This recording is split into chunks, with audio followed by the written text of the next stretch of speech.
Quem tem câncer, eu sempre pergunto, teve algum evento estressor na sua vida? Logo antes do diagnóstico, 6 meses, 1 ano antes? Se você se fizer essa pergunta, alguém já teve câncer? A resposta, assim, 90% das vezes vai ser teve. Então, o estresse emocional está relacionado, dormir mal está relacionado, atividade física está relacionado. O câncer é uma doença de estilo de vida. Se o estilo de vida ruim causa o câncer, será que melhorar o estilo de vida não ajudaria no tratamento?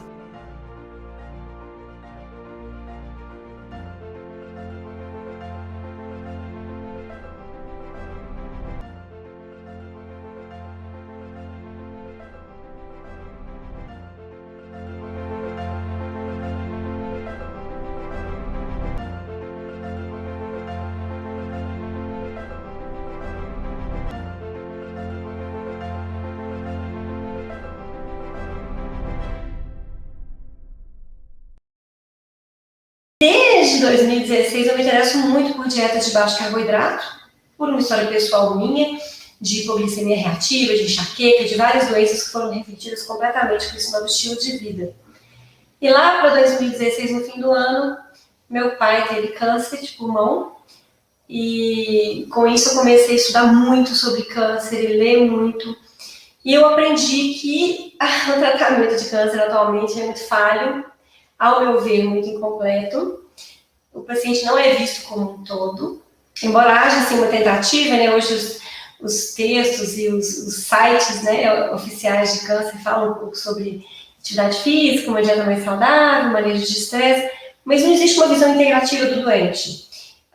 Sabe-se muito, né, que a dieta pode causar câncer, mas em momento algum a dieta é discutida no tratamento. Eles falam, como que você quiser, né? Ou então, não coma açúcar, mas no próprio site oficial tem receitas com açúcar. Então, muito complicado isso para o paciente, muito difícil do paciente entender. E eu enveredei por essa área, eu sou formada e especialista em metabolismo, né? Endocrinologia e metabologia. E eu comecei a me interessar pelo metabolismo do câncer. Como funciona isso? Será que tem uma área metabólica? Será que é só genética? E com isso, um mundo se abriu aos meus olhos. É o que eu espero trazer para vocês hoje.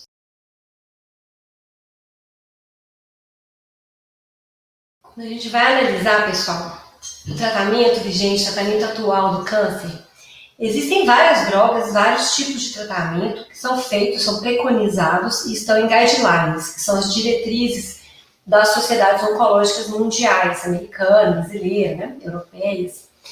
E o que a gente percebe? Por que as pessoas têm tanto medo dos tratamentos? Porque os tratamentos são agressivos com você que tem câncer. Então, a gente quer matar o câncer e não matar o hospedeiro do câncer. E quando a gente tem um tratamento como uma quimioterapia, uma radioterapia, uma imunoterapia, são várias drogas, vários tipos de estímulos, né? A imunoterapia quer que o seu corpo reconheça o câncer como estranho e ataque ele. Que é uma coisa que você deixa de fazer logo no início. Na verdade, você faz com que o tumor fique confortável, reconhece ele como seu e não ataca ele mais. Então, ele cresce e fica à vontade. A quimioterapia, ela age em várias vertentes, então ela pode inibir a replicação tumoral, né, que as células elas multiplicam rapidamente para conseguir crescer e elas fazem metástase e elas criam novos vasos sanguíneos, então a gente pode usar inibidores de formação de vasos sanguíneos que nutrem o tumor, inibidores de crescimento, então tem vários tipos de quimioterápicos que agem na replicação em algum momento da divisão celular, mas o fato é que a maioria deles ataca você também. Então, os efeitos colaterais da quimioterapia são muito fortes. Seja queda de cabelo, vômitos, enjoo, depressão, demência, você começa a ficar com memória ruim, fraqueza, perda de massa muscular, dores. Então, tem uma lista, né? Quem entrar no INCA tem lá a lista de efeitos colaterais de quimioterapia. E a imunoterapia, então, doenças autoimunes, alergias, febre alta, que é até bom que significa que está funcionando, mas tem vários efeitos colaterais. E as pessoas têm medo, lógico. A radioterapia, né, a gente tem efeitos colaterais a longo prazo, por causa da radiação, inclusive aparecimento de novos tumores, ou até a recidiva do seu tumor, só que mais agressivo. Isso acontece muito em tumores cerebrais, por exemplo, o glioma, o glioblastoma, né, que é o mais agressivo, com a rádio ele volta pior depois. Então, mas é o que temos. Então, a gente acha assim, a gente não pode descartar tudo que nós temos hoje, mas nós temos que ter o bom senso e o senso crítico, né? De avaliar, será que tá bom? Será que o tratamento hoje do câncer está adequado? Por quê? Geralmente, quando a gente diagnostica um câncer precocemente, trata, opera, o prognóstico melhora muito, como mama, por exemplo. Mas uma vez que a gente tem metástase e entra nesses ciclos de quimioterapia e radioterapia, a chance de sobrevida é menor, né? O prognóstico é pior. E geralmente eles falam assim, agora é paliativo, na verdade não tem cura depois que tem metástase, a não ser que você tenha tirado o tumor inicial todinho. Os estudos mostram que 80% das drogas novas que estão no mercado não foram testadas adequadamente. Muitas caem no mercado com aprovação acelerada. O que é isso? Antes de ser feito um estudo que mostre melhora na sobrevida, que a gente na medicina baseada em evidência chama de desfecho duro, que é o que interessa, que eu quero saber se eu vou morrer agora, se eu vou morrer daqui a 5 anos. Porque a droga pode reduzir o tamanho do seu tumor 1 centímetro. Aí ela cai no mercado porque ela reduziu o tamanho do seu tumor 1 centímetro. Mas você vai morrer do mesmo jeito, só que você vai morrer sem cabelo, vomitando horrores, com insuficiência renal. No mesmo tempo, será que valeu a pena você usar aquela droga? Então, isso não é muito claro, né? Os médicos não discutem isso com os pacientes. A maioria dos médicos nem questiona isso. Muitas drogas caem no mercado com a promessa e o compromisso da indústria farmacêutica de fazer o estudo fase 3, fase 4, em vários lugares, e mostrar a melhora na sobrevida. Dessas drogas todas que caem, 70% não tem esses estudos e continuam no mercado. E algumas, quando fazem o estudo, mostram piora da sobrevida, inclusive, e tem que ser retirada às pressas. Ou seja, pessoal, esses estudos têm que ser feitos. E por que o FDA, que é a agência americana que regula isso, não está fazendo isso efetivamente? Não sei. Lobby, dinheiro? Não sei. Essa é uma pergunta que eu gostaria que fosse respondida. Foram publicados vários estudos mostrando isso. Tem uma estatística que foi feita até 5 anos depois. A maioria nem faz esses estudos. Então, são drogas com muitos efeitos colaterais, que dão medo sim. Algumas vão funcionar para uma pequena parte dos pacientes, para outros não. Nem isso é discutido. Então, tem drogas que caem no mercado, vai funcionar em 30% dos pacientes, que vai ter redução de tumor e não vai aumentar a sobrevida. Valeu a pena? Porque se alguém me falar que meu pai ia viver, sei lá, 6 meses a mais, eu acho que vale a pena. Isso é uma decisão da família, né? E 6 meses a mais com uma pessoa que você ama é muita coisa, né? Mas isso tem que ser discutido, porque tem drogas que nem tem esse tempo dito, só redução, e quando vai fazer o estudo mesmo bem feito, aumenta a mortalidade, a pessoa morre mais rápido. Tá? Então, só para vocês entenderem que o medo é justificado, tem que ser respeitado, e que hoje os processos de aprovação de drogas não são perfeitos, não são legais. Quando a gente fala de medicina integrativa, a medicina é adjuvante. Ao meu ver, tem que ser feito o tratamento que é recomendado, embora eu esteja criticando várias coisas com relação a ele, e a medicina integrativa vem para complementar. Né? A gente fez um juramento quando a gente formou, prima non nocere, né? Primeiro, não fazer o mal. Então, se o tratamento estiver fazendo bem para os pacientes, tá ótimo. É isso que a gente tem que buscar. Antigamente, né, tem um pesquisador que chamava Otto Warburg. Esse cara, nos anos 30, ganhou um prêmio Nobel. Um prêmio Nobel estudando respiração mitocondrial. A mitocôndria é a nossa casa de máquinas, dentro das nossas células. Parece um feijãozinho assim. Ó. A mitocôndria produz ATP. ATP é a moeda de energia do corpo da gente. Quando a gente usa respiração celular, quando a mitocôndria é utilizada, a gente consegue produzir 36 ATPs. Se a gente não tem mitocôndria, a gente tiver que produzir essa moedinha de energia, a gente fermenta fora dessa mitocôndria e a gente consegue produzir 2 ATPs. O substrato para isso é a glicose. Mas o Otto Warburg, ele veio com esse conceito de que o câncer, ele tinha alguma deficiência na mitocôndria. E que todos os tumores tinham alguma mutação, alguma deficiência estrutural. Ela era meio tortinha, as proteínas não eram bem noveladas, e aí não conseguia produzir ATP direito com essa respiração celular. E ele descobriu que muitos tumores usavam a fermentação da glicose. E ele falou, olha, os tumores usam até 40 vezes mais glicose do que uma célula normal. Porque como eles não têm mitocôndria, é o que ele pensou, então a célula é obrigada a fermentar. E mesmo na presença de oxigênio. Porque todo mundo fermenta, gente. Quando a gente corre uma maratona e fica com a perna toda doendo, ali é ácido lático. Como que ele foi produzido? A gente não consegue acompanhar com a respiração, então a glicose ela é quebrada sem o oxigênio e produz ácido lático, que é o famoso lactato. E isso dói o músculo, né? Só que o câncer consegue fazer fermentação mesmo na presença de oxigênio. E o Otto achava que isso é porque todos os tumores tinham problemas nas mitocôndrias. O que a gente tem de legado disso? Nada, né? As pessoas pararam de ler, simplesmente não reconhecem o que ele fez. Poucas pessoas reconhecem isso na oncologia. E muitos estudos apareceram depois, desdizendo isso. Então, alguns estudos feitos em cultura celular. Cultura celular, a gente pega a célula, tirar ela do tecido quebradinho, jogar no líquido e analisar as reações químicas. Só que nosso corpo não é assim e o câncer muito menos. Né? O câncer, ele não é sozinho. A gente tem a célula tumoral e a gente tem várias células em volta trabalhando para o câncer. Chama microambiente tumoral. Então vamos tentar entender. Primeiro que estudos celulares não são fidedignos do que acontece no nosso corpo de verdade, na vida real. Então, a gente precisa de estudos celulares para muitas coisas, mas no câncer eles ajudam muito pouco. Nesse sentido de entender metabolismo, tá? Mas ok, foi demonstrado que alguns tumores têm sim mitocôndrias normais. E isso está certo, eles têm sim. E inclusive, não é o tumor, que a gente vai ver aqui. Se eu tiver um câncer de mama, né, Deus me livre, guarde, se eu tiver um câncer, na verdade, a pessoa que tem câncer com metástase, né? A célula tronco tumoral, na verdade, ela tem um monte de mitocôndrias. Inclusive, ela tem muitas, mas muitas mitocôndrias. Bem mais do que uma célula filha ou a que está lá metastatizando. Óbvio que o metabolismo dessa célula tronco tumoral é totalmente diferente das outras. E a gente tem que pensar nisso, porque um quimioterápico não vai dar o mesmo efeito. Essa célula cheia de mitocôndrias tronco aqui, ela nem divide tão rápido, ela divide devagar.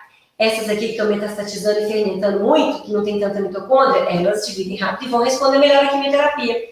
Olha a resistência ao tratamento aqui. O que nós estamos fazendo para melhorar isso aqui? Ao meu ver, é muito pouco. Mas a gente pode fazer muito mais.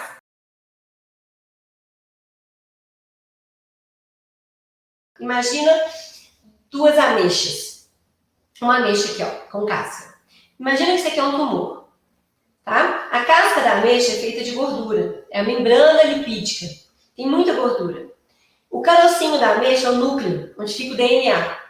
E a carne da fruta, a polpa da fruta aqui, é o citoplasma, onde ficam os organelos, inclusive a mitocôndria. Ok? Se eu quero que o tumor, né, o que o tumor quer fazer? Multiplicar e metastatizar, dominar o mundo, certo? Se o tumor vai dividir, quando ele divide, pessoal, tem que aparecer outra célula igual, com casquinha, caroço e carne. Se ela vai precisar de virar outra célula e outra, e outra, e outra, vocês acham que a gordura não é importante para o tumor? Lógico que é. Ele precisa de gordura estruturalmente, para não formar outra célula. Ele precisa de proteína? Claro. Ele tem que produzir DNA? Claro. Então, o que a célula utiliza para conseguir fazer tudo isso? Para produzir DNA, a glicose é muito importante. Então, só que ela é desviada da fermentação para outra via. Tá? Eu sei que quem está me assistindo não, são mais pessoas leigas, mas assim, é importante só que vocês entendam que o corpo da gente ele vai e volta para onde ele quer. Se aqui fechou, escorrega para o outro lado.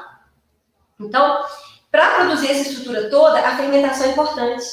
Então, tem tumores que fermentam muito, mas não é porque eles não têm mitocôndria, porque fermentar é importante para eles. Porque eles precisam produzir DNA escapando da via, porque o lactato que é produzido na fermentação, ele é importantíssimo, ele é um sinalizador, é como se fosse um hormônio para o câncer. Ele manda várias mensagens, inclusive de que precisa produzir novos vasos sanguíneos. Quanto mais lactato, pior é o prognóstico do câncer. Quanto mais fermentador é o tumor, pior é para a pessoa. Então, é importante que a gente entenda que a glicose sim é importante para gerar energia para o tumor, mas ela também é importante para produzir lactato e para produzir DNA. O que mais que o câncer usa? Glutamina. A glutamina é um aminoácido não essencial. Significa que a gente produz. Com a quebra dos nossos músculos, a gente produz glutamina. E a glutamina ela pode ser utilizada para fazer energia, mas também para fazer a parte estrutural. Então é aquele negócio de tomar glutamina para aumentar a imunidade, melhorar o intestino e diminuir a afta de quem tem câncer. Isso é um veneno, não deve ser utilizado. Inclusive tem tumores que utilizam mais glutamina que outros. Tem tumores que utilizam mais glicose que outros. Mas a glutamina é muito utilizada. Então, quando a gente pensa em fazer uma suplementação para o câncer ou uma dieta para o câncer, suplementar glutamina não é interessante. Então, evitem suplementar glutamina. Evitem usar BCAA, que são aminoácidos altamente insulinogênicos. E isso é muito importante para o tumor, para o crescimento dele. Então, quando a gente pensa em tratar o câncer com alimentação ou com suplementos, não é só o que o câncer usa para gerar energia, mas o que o câncer usa para se multiplicar. E isso faz todo sentido. Então, não dá só para fazer uma dieta cetogênica no câncer. Embora a dieta cetogênica seja vantajosa em vários aspectos. Quando a gente pensa no tratamento de câncer, o Cifre, que é um cara, ele não é médico, mas ele é o cara que mais entende metabolismo básico de câncer. Ele escreveu um livro sobre o tratamento metabólico do câncer. E qual é o conceito que vem, né? Desde aí 2015, que já começam a surgir vários artigos sobre a teoria de press-pulse, que é pulso-pressão. É você gerar uma pressão contínua no tumor e aí você vem com alguns pulsos, seja de químio, rádio, de oxigênio, terapia hiperbárica, de vitamina C em dose alta na veia. Então tem várias coisas interessantes. E como que a gente gera essa pressão contínua? A dieta cetogênica. A gente restringe a glicose. Então, os tumores que utilizam muita glicose, eles tendem a tentar ir para outras vias. Mas dependendo do tumor, muitos não conseguem. Por isso que alguns tumores se resolvem só com a dieta cetogênica. Mas uma doença que é tão ardilosa, que tem várias facetas, várias populações de células, jamais a gente deve tratar com uma estratégia só. Então, quando a gente entende que muitas células estão se multiplicando rapidamente e captam glicose, isso é fácil de ver quando você faz um PET scan. O PET scan usa a glicose como contraste e o tumor acende. Certo? Por quê? Porque ele está usando muita glicose. Mas as células tronco-tumorais, por exemplo, não utilizam. Mas as células de linfoma Hodgkin, por exemplo, não utilizam. Por que o linfoma capta tanto no PET scan? Porque as células em volta do tumor estão fermentando para ele. Então a gente tem vários conceitos aqui. As populações de câncer são diferentes. Às vezes o câncer mesmo não está usando tanta glicose, mas ele põe as células do seu corpo em volta para trabalhar para ele fazer glicose. Não é interessante? Mas isso nos faz pensar que estrategicamente talvez a dieta cetogênica sozinha não faça verão. Então ela é importante para preservar músculo, ela é importante para melhorar o bem-estar do paciente, ela é importante para sensibilizar o tumor à químio e à radioterapia, e ela é importante porque ela causa uma pressão e restrição de glicose. A maioria dos tumores precisa muito de glicose para fazer um monte de coisa, como eu já falei. Mas a gente tem que pensar que os tumores usam muito glutamina. Existem alguns outros aminoácidos, como serina, né, que também são utilizados, mas para a gente fixar mesmo é a glutamina. E eles podem utilizar gordura também, seja para entrar no ciclo de Krebs lá e produzir energia. Isso pode acontecer, a glicose, inclusive, pode voltar nessa via, ou estruturalmente falando mesmo. Então a gente tem que tentar inibir muitas vias tumorais, além de usar só a dieta. O que é a dieta cetogênica? É uma dieta de baixo carboidrato. Carboidrato é tudo que vira glicose. Então, é uma dieta que não tem tubérculo, nada de batata terra, assim, batatas, né? Pode até ter um pouquinho de cenoura, mas não tem batata nenhuma, mandioquinha, essas coisas não tem. Não vai ter grãos, arroz, feijão, milho, grão de bico, ervilha, lentilha, não tem nada disso. Muito menos farinha desses grãos, né, pessoal? Macarrão, não tem nada disso. E nem era para comer, né? Ninguém é para ficar comendo de rotina comida processada, né? São exceções, para ter uma vida saudável. Quando a gente reduz muito o carboidrato, mesmo das frutas que tem muito carboidrato, então a gente chega num nível para induzir cetose. Esse nível geralmente é em torno de 30 gramas, né? 30 gramas de carboidrato ao dia. Isso é muito pouco, né? Quando a gente vai falar de 30 gramas de carboidrato ao dia. Nossa, Jana, então o que eu vou comer? Muita coisa. Você vai comer muitas verduras, um prato colorido, uma carne, não é muita carne, a gente vai explicar isso, mas é um prato cheio, não vai passar fome nenhuma, pelo contrário, eu tenho problema de as pessoas conseguirem comer tudo que eu preciso que elas comam, porque o apetite reduz, você tem muita saciedade, você se sente muito bem. Então a gente reduz muito o carboidrato. Com isso, a gente tem uma queda na insulina plasmática do sangue. A queda da insulina possibilita a queima das gorduras. Por isso que a pessoa emagrece, ela perde gordura. Ela queima a gordura dela. Então ela começa a usar a gordura como fonte de energia. A gente não pode ser tão ingênuo de achar que o nosso corpo é ignorante dessa forma. Até porque nós evoluímos comendo pouco carboidrato. Os nossos antepassados não tomavam café da manhã, eles iam caçar em jejum. Eles tinham que estar alertas para conseguir caçar e tinham que ser fortes, porque senão eles viravam a presa. Geneticamente, evolutivamente, nós fomos desenhados para ter uma flexibilidade metabólica. A gente pode comer nada de carboidrato, viver de carne meses a fio. A gente pode jejuar meses a fio. Então, essa crença, esse medo, esse tabu de que jejum faz mal, isso já está na literatura científica.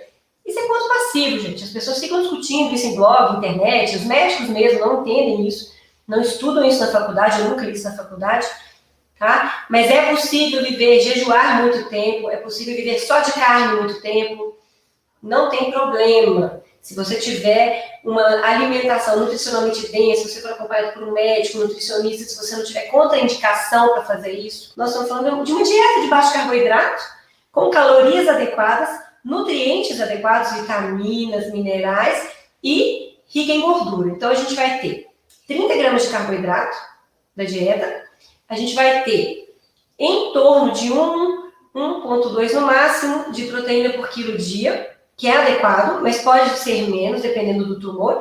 Aí chega a 0,8. A gente não gosta de usar muito pouca proteína também, porque o risco de perda de massa magra aumenta. Então, depende muito do paciente. Tem que ter uma avaliação médica criteriosa e nutricional. E o resto é gordura.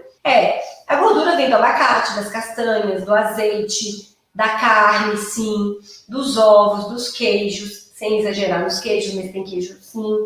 Então, é uma gordura saudável, não é gordura de fritura, não é nada disso. A gente nem usa óleo vegetal, a gente usa banho, óleo de coco, apesar de muita gente ter medo do óleo de coco, as pessoas tinham que ter medo do açúcar, né? Não do óleo de coco. Mas tudo bem. A gente suplementa alguns tipos de gordura também, que é o triglicerídeo de cadeia média, o famoso TCM, que é um óleo sem cheiro, sem gosto, que ele, quando passa pelo fígado, vira corpos cetônicos. Então, ele é bacana também. Como que o corpo faz? O corpo quebra a gordura em ácidos graxos, tanto a gordura da dieta quanto a do nosso corpo. Os ácidos graxos são os tijolinhos da gordura. É a menor partículazinha lá de gordura. Esses ácidos graxos podem ser utilizados como fonte de energia pelos músculos, nosso corpo todo faz isso. E no fígado, o fígado transforma eles em corpos cetônicos. Por isso que chama dieta cetogênica. O nosso cérebro prefere corpos cetônicos. Energeticamente, eles são mais interessantes para o nosso cérebro. Só uma pequena parte do cérebro, em torno de 20 a 25%, que precisa de glicose. Essa glicose que o cérebro precisa, o fígado produz normalmente até mais, se necessário. Então, a gente não precisa. O carboidrato não é um nutriente essencial em nenhuma literatura científica. As gorduras e as proteínas, sim. Então, com isso, a pessoa se sente melhor, ela consegue raciocinar. A dieta cetogênica, os corpos cetônicos, eles são anti-inflamatórios, preservam o músculo e eles não podem ser utilizados como forma de energia pelo tumor. Em estudos em célula, lá no tubo de ensaio, os tumores conseguem utilizar um pouco, mas são raríssimos, geralmente são células de tumores renais. Mas a maioria dos tumores não utiliza os corpos cetônicos. As podem sim utilizar gordura, nós vamos falar sobre isso daqui a pouquinho. Mas, em geral, os tumores preferem o açúcar.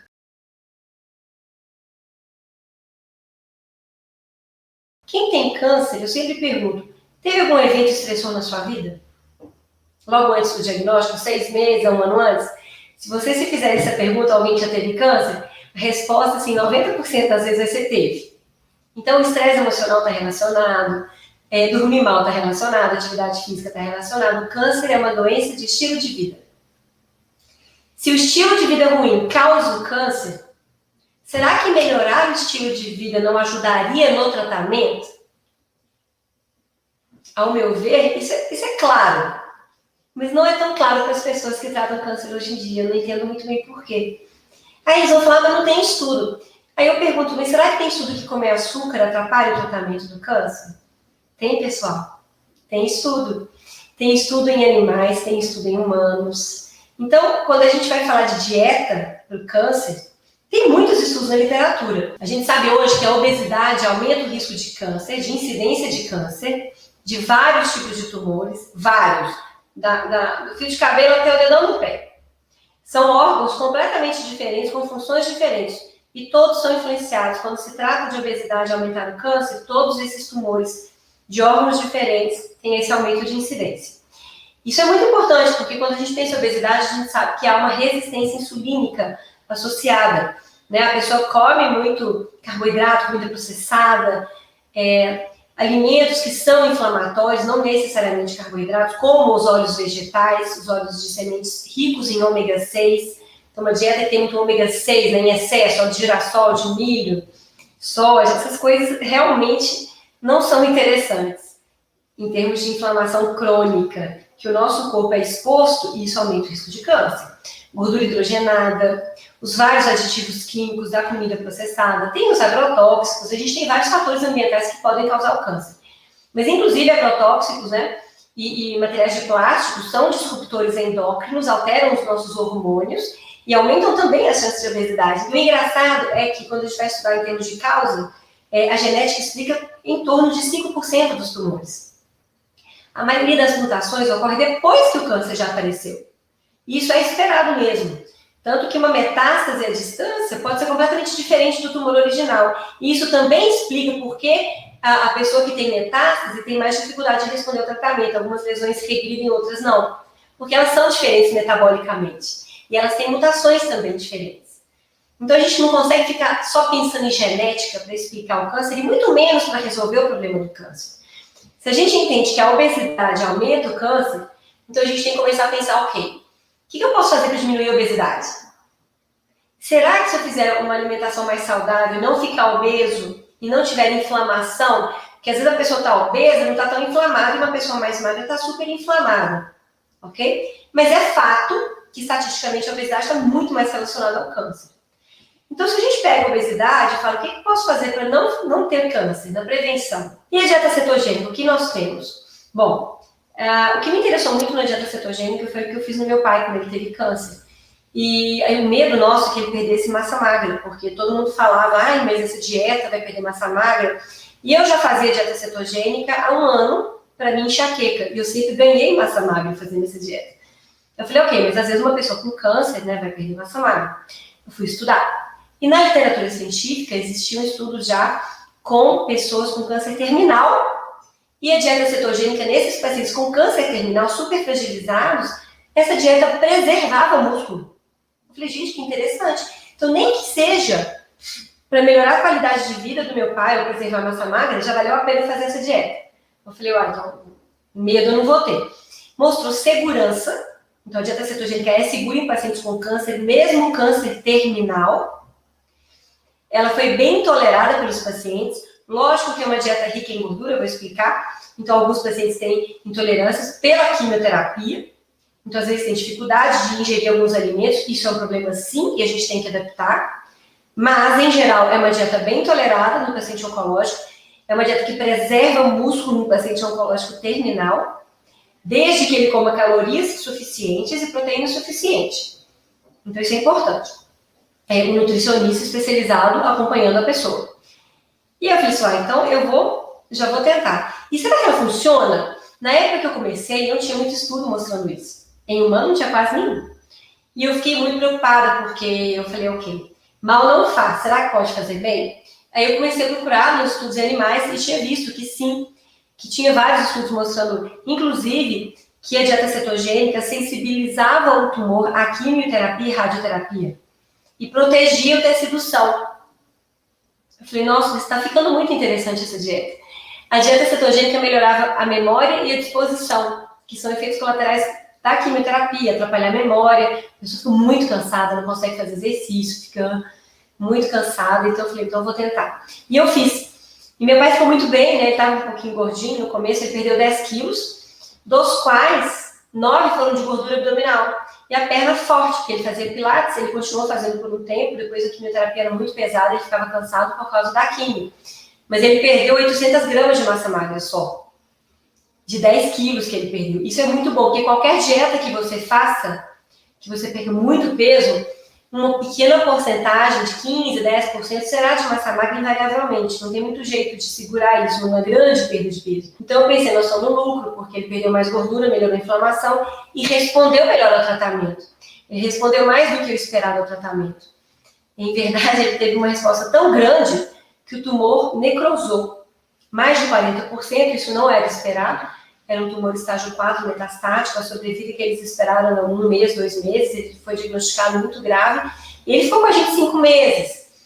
E as condições, as circunstâncias nas quais ele morreu, ele estava bem até a última semana em termos de massa magra, de peso, mas ele teve algumas complicações, ele optou por abandonar o tratamento, e rapidamente ele perdeu muito peso e veio a falecer. E quando a gente suspendeu a dieta por opção dele, eu expliquei para ele, falei, olha, eu acho que essa dieta está te ajudando, porque você já está depois dos 45 do segundo tempo. E ele falou, eu não quero mais fazer. Quando a gente reintroduziu todo o carboidrato, alguns médicos pensaram, então agora ele vai ganhar muita massa magra, vai ficar bem. Não, ele perdeu 7 quilos e morreu em 6 dias. Então os médicos falaram, olha, essa dieta realmente estava segurando a massa magra dele. Não para de estudar, eu continuei estudando, hoje eu sei milhões de vezes mais coisas que eu sabia na época. Na época eu não fiz só dieta, eu usei alguns suplementos, que eu tinha lido em alguns estudos de algumas pessoas que eu encontrei já na literatura científica e já estava usando a metformina, por exemplo, cetonas exógenas, que são corpos cetônicos que você bebe para aumentar a cetose no corpo. Então, ele realmente teve uma resposta. Hoje não, hoje a gente tem ensaio clínico randomizado em mulheres com câncer de mama, mostrando que a dieta cetogênica melhora a resposta ao tratamento. Então, pessoal, vale sim a pena estudar mais sobre esse assunto. Já ainda tem estudo no mundo inteiro, por que isso não está em guideline? Primeiro que as pessoas têm medo. As pessoas têm medo de tirar o carboidrato, as pessoas têm medo que elas acham que carne causa câncer, a gente vai falar um pouco sobre isso aqui para frente. As pessoas têm medo de uma dieta sem carboidrato porque está nas diretrizes e cartilhas do INCA que tirar o carboidrato pode fazer você perder músculo, mesmo a gente tendo ensaios clínicos e estudos em pacientes terminais em humanos, mostrando que não é verdade. Tem um estudo que chama Ketocomp, inclusive já tem alguns braços publicados mostrando isso em várias publicações. Então, na minha alma, veio uma falta de conhecimento, uma falta de vontade política de estudar mais a fundo isso e de tentar, porque é uma intervenção que não faz mal, que pode fazer muito bem, e que há uma robustez já na literatura em animais, que justifica a gente estudar mais em humanos, muito mais do que vem sendo estudado. Mas não dá muito dinheiro, né? Você não tem uma grande empresa por trás, não tem um financiamento robusto, e existe esse tabu ainda que as pessoas sentem que, tadinho do paciente oncológico, nós vamos tirar o açúcar dele, né? Não faz diferença, porque por que nós vamos tirar o açúcar de um paciente com câncer?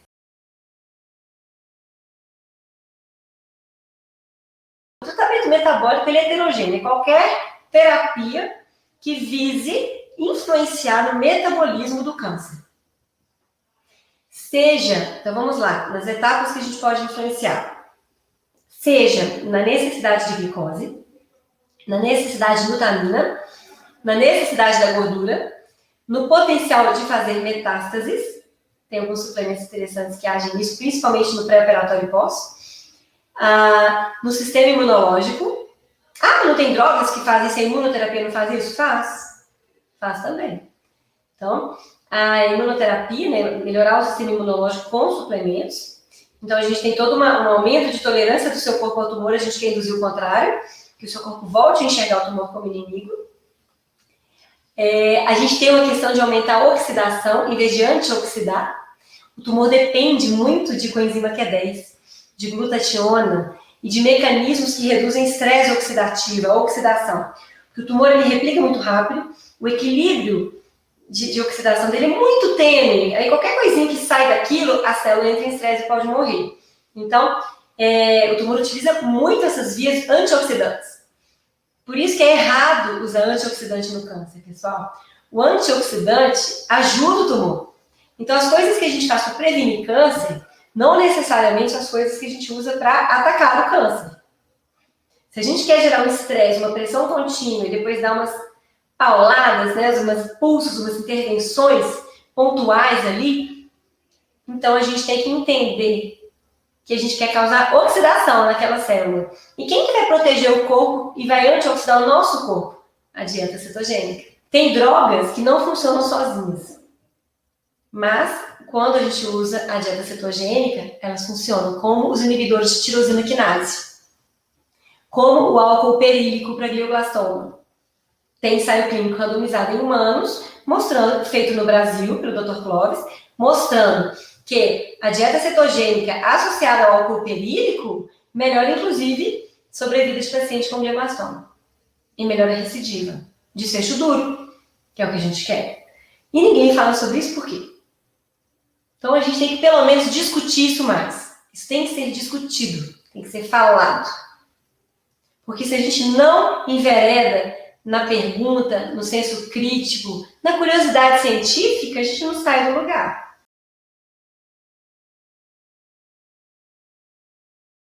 Uma alimentação rica em antioxidantes, polifenóis, é sensacional, gente. Quando a gente quer prevenir doenças neurodegenerativas, câncer, doenças autoimunes, tudo que a gente quer é evitar o estresse oxidativo aumentado. Inclusive, excesso de atividade física é ruim.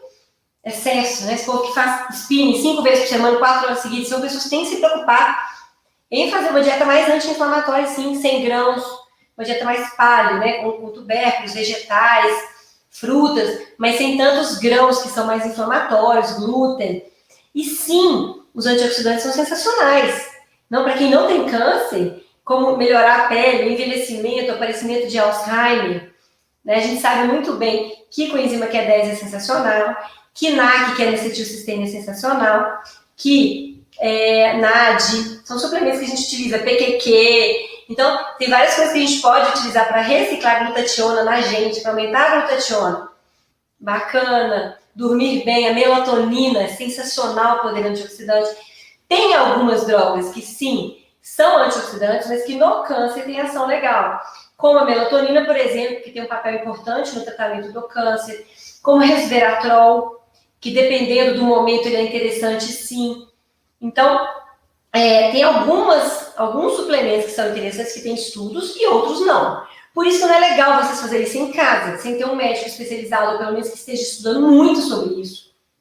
Porque, às vezes, na medicina integrativa, a gente vê muitos tratamentos venosos com NAC, e assim, não é interessante para o câncer, porque, assim, pelo menos na visão de tratamento metabólico, nessa visão que a gente tem de pré-expose, não é legal. Né? Então, o que eu sugiro que vocês façam é tenham uma vida e uma dieta anti-inflamatória, tá? Uma vez com câncer, aí muda. Então, querem um exemplo de um suplemento super inócuo que vocês podem usar? Curcumina. Curcumina é boa na prevenção e no tratamento do câncer. A curcumina inibe 22 vias de câncer, no mínimo, que eu anotei. Tá? O problema da curcumina é que ela existe em baixa concentração na cúrcuma, né? Que a gente pega lá do chão. Geralmente é 5% só. Então, o ideal é que você tenha a curcumina com mais de 95% de curcuminoides. Aí você tem que comprar um suplemento. A Life Extension tem. Você pode manipular. A Now Foods, que é uma outra empresa de suplementos, tem também. Então, a curcumina é interessante. Melatonina é interessante, pode usar no câncer. Agora, o biquinol, coenzima Q10 no câncer, melhor não. A vitamina C, não. Então, coisas que você usa para prevenir doenças nem sempre são usadas para tratar uma doença. Então, tem que estudar, pessoal. Tem que estudar, tem que sair da caixa.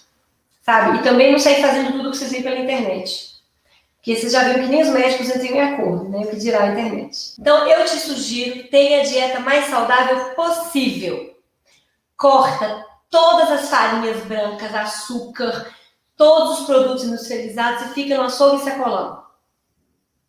Reduz álcool ou retire álcool, tá? O álcool, ele induz muito mutação. Então, pessoal, vou tomar 2 dedinhos de vinho seco, ok. Né? Mas vou beber cerveja, não. Reduz álcool, reduz todos os refrigerantes, suco de caixinha, suco de fruta. Você vai comer açougue e sacolão. Beber muito líquido, dormir bem, Tenta dormir assim 7 horas por noite. Tenta fazer exercício, musculação ou pilates, o que você aguentar, 2 vezes por semana. Nem pilates eu consigo, faça yoga. Medite, reduz estresse. Então, se você fizer tudo isso, você já está contribuindo muito para o seu tratamento, tá? Mas tira a comida processada, some do açúcar, da farinha de trigo, tira tudo isso, gente, tá? O que eu vou comer, Janaína? Me segue no Instagram, segue Daniela, segue o Transforma.oficial, que a gente tem receita a rodo ali, receitas low carb, são receitas de baixo carboidrato. No meu site também, janainacoelho.com.br, tem receitas que são saudáveis. A gente faz pão com farinha de amêndoas. Se você for de Belo Horizonte, de São Paulo ou do Rio, você já consegue comprar muita coisa low carb. Belo Horizonte, então, paraíso. Que tem pão, tem até bolo sem açúcar, com xilitol, eritritol, que são adoçantes que são mais interessantes no câncer. Principalmente o eritritol. Mas estévia pode. Então, o bom não pode ser inimigo do ótimo. Tá? O que eu posso fazer sozinho? Tira toda a comida processada, cuida do seu estilo de vida, melhora o seu estresse emocional, o seu sono, faz uma atividade física. Se você fizer isso, está com meio caminho andado. E tenta procurar soluções. Converse com o seu oncologista, pergunta sobre cada remédio, qual que é a chance, se age na sobrevida, os efeitos colaterais, o que você pode fazer para melhorar. No tratamento do câncer, o que existe objetivamente com relação a comer ou não comer carne? A carne faz mal? Vamos tirar toda a carne? Então, qual é a questão da carne? A carne é proteína. A proteína estimula a insulina. E a gente quer insulina baixa no câncer. Mas se a gente comer pouca carne, a gente consegue entrar em cetose? Consegue. Então, não é a questão. Qual é a questão que as pessoas falam? Ah, porque proteína estimula mTOR. A carne estimula mTOR. Então, mTOR é uma via, né, um fator de transcrição, é uma via bioquímica, metabólica, que o tumor utiliza para crescer. Insulina alta estimula mTOR. Não adianta você tirar a carne e se entupir de carboidrato. Você vai estimular mTOR. Leite vai estimular mTOR. Então, não é a carne. Ok? Outra coisa. Esse estímulo da mTOR, as pessoas têm muito medo dele, né? Por exemplo, numa dieta, né? Uma dieta carnívora, uma dieta até de baixo carboidrato com mais proteína, né? Eles falam que vai causar câncer. Quando a gente faz jejum, junto com o estímulo de mTOR, a insulina está baixa, não tem problema, já tem estudos mostrando isso, inclusive. E no tratamento do câncer com a dieta cetogênica, o jejum é uma coisa natural. Mesmo as pessoas caquéticas, a gente evita de fazer jejum, a gente faz o Fast Mimicking Diet, né, ou jejum metabólico com gorduras, então a gente tem jeito de fazer de uma forma que a pessoa não emagreça mais, a gente tenta preservar o máximo peso de pessoas muito magras, né? Essa aqui é essa preocupação com o mTOR. Então a gente utiliza suplementos que inibem essas vias de mTOR. A gente faz uma dieta com menos proteína para não dar pico de insulina, senão você não entra em cetose. Naturalmente isso vai estimular menos a mTOR. Mas existe uma circunstância, uma situação na qual seria interessante fazer plant-based no câncer? Sim. Se a pessoa tem uma homocisteína alta demais, que é um exame de sangue que a gente faz, e se a gente repondo a metilcobalamina, metilfolato, que são umas vitaminas metiladas que ajudam a baixar, se não conseguir, nesses casos é interessante fazer uma dieta plant-based, porque alguns aminoácidos da carne dificultam baixar essa homocisteína. E em alguns protocolos de tratamento metabólico, isso seria importante. Fora isso, pessoal, não é um racional. Inclusive, se você virar vegano no meio do seu tratamento, pode ser que você perca muita massa magra. Porque é difícil suplementar proteína só com alimentação. Aí você vai para o whey protein.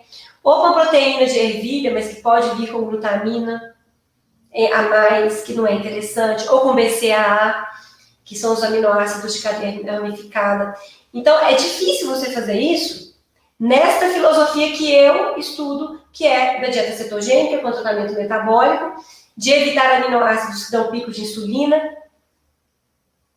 Ok? Então, é complexo? É complexo. Precisa de um médico que estuda? Precisa. De um nutricionista? Precisa. Tem espaço para o plant-based? Tem. Precisa tirar carne da sua vida? Não. Não precisa. Mas é para você comer uma dieta carnívora, estando com câncer? Só carne? Porque a gente come só carne. Não é. Não pode. Realmente você vai estimular muito a mitose se você fizer isso. Entende? Então é bom senso, pessoal. Não é nem tudo nem nada, né? Tudo tem que ter uma visão metabólica do todo. Do todo. Inclusive, peito de frango aumenta super a insulina, às vezes mais que arroz. Então, a proteína tem um efeito importante, sim, no tratamento, mas não quer dizer que você tem que tirar ela toda, porque proteína é um nutriente essencial. E a proteína animal é a melhor forma de suplementar proteína na nossa dieta.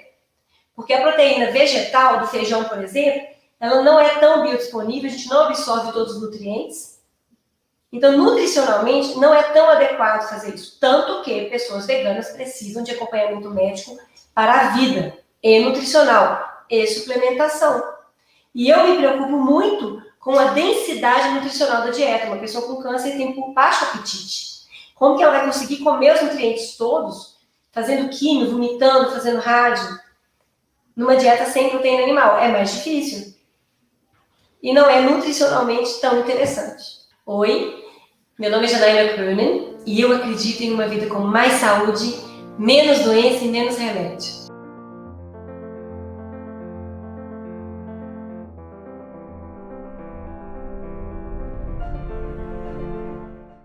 Olá, meus amigos, tudo bem? O que é que você achou da palestra que você acabou de assistir? Você está tirando proveito desse congresso para poder provocar mudanças na sua vida, na vida da sua família? Como é que você está vendo esse congresso Mais Saúde, Menos Remédio? Né? Você está percebendo que ninguém precisa depender de ficar tomando só uma opção de tratamento? Claro, porque existem outras ações que você pode fazer para poder resolver cada dor, cada sintoma, cada doença. E dessa forma, começar a viver uma vida sem medo de estar abrindo o exame quando você vai receber teus exames ou sem medo de encarar o teu médico na próxima consulta.